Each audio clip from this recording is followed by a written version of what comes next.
할렐루야, 날마다 새벽 만나러 여러분을 찾아가는 만나교회 김태광 목사입니다. 오늘도 하나님의 말씀을 통해 크신 위로와 소망이 함께 하시길 바랍니다. 오늘 우리에게 주시는 말씀은 고린도 후서 12장 7절로부터 10절의 말씀입니다. 여러 계시를 받은 것이 지극히 크므로 너무 자만하지 않게 하시려고 내 육체의 가시 곧 사탄의 사자를 주셨으니 이는 나를 쳐서 너무 자만하지 않게 하려 하심이라. 이것이 내게서 떠나가게 하기 위하여 내가 3번 주께 간구하였더니 나에게 이르시기를 내 은혜가 내게 족하도다. 이는 내 능력이 약한 데서 온전하여짐이라 하신지라. 그러므로 도리어 크게 기뻐함으로 나의 여러 약한 것들에 대하여 자랑하리니 이는 그리스도의 능력이 내게 머물게 하려 함이라. 그러므로 내가 그리스도를 위하여 약한 것들과 능력과 궁핍과 박해와 곤고를 기뻐하노니 이는 내가 약한 그때의 강함이라. 아멘. 오늘은 사탄의 사자라는 제목으로 말씀의 은혜 나누고자 합니다. 복음서를 살펴보면 예수님을 만나길 고대하고 예수님의 손길을 간절히 기다리던 사람들을 만날 수 있습니다.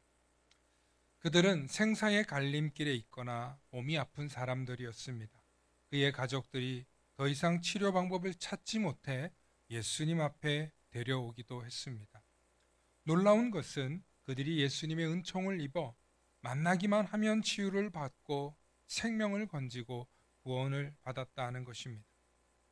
하지만 꼭 병고침을 받지 못하고도 주님의 깊은 은혜 속에 살았던 인물도 있습니다.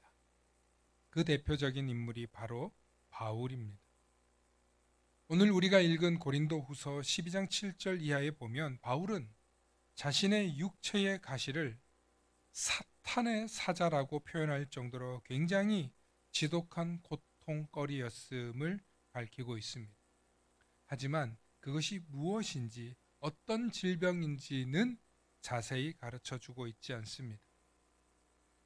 바울은 주님께서 자신에게 그것이 떠나가길 3번이나 간구했지만 주님께서는 바울에게 내 은혜가 족하다 하여 자신의 연약함을 받아들이고 오히려 자신의 능력이 약한 데서 온전하여짐을 크게 기뻐하고 자신의 여러 약한 것들에 대해 자랑하기로 했다는 것입니다. 육체의 연약함으로 인하여 고통을 당해보지 않은 사람은 이 세상에 아무도 없을 것입니다. 그 고통의 크기는 다양합니다. 어떤 사람은 평생 신체적 장애나 질병을 안고 살아가는 사람도 있을 것입니다. 어떤 사람은 몇 달 정도 깊이 아픔을 겪다가 그 고통에서 벗어나 본 사람들도 있을 것입니다. 어떤 사람은 짧지만 죽을 것 같은 고통과 아픔을 경험해 보기도 했을 것입니다. 그렇습니다. 사람은 누구나 고통을 경험해 봤거나 혹은 평생 육체의 연약함을 경험하지 않을 사람은 아무도 없다는 것을 우리는 알 수 있고 또한 인정해야 합니다.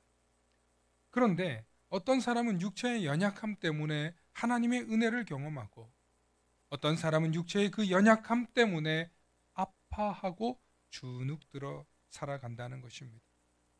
분명 육체의 연약함이 자랑거리는 아닙니다. 하지만 그 연약함 때문에 하나님을 바라볼 수 있게 된다면 바울처럼 그 사람에게는 하나님의 은총이 함께하고 있는 것입니다.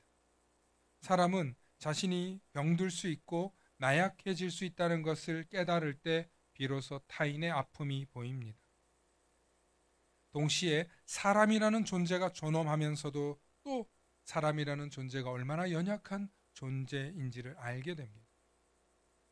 그럴 때 비로소 우리는 상대방에 대한 진실한 이해와 공감이 가능해집니다. 또한 겸손해집니다.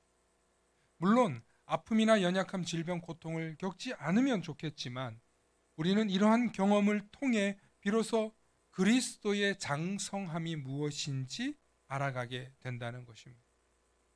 그리스도인으로서 고난을 통해 하나님의 깊고 넓은 사랑을 조금이나마 더 이해하게 된다는 뜻이죠.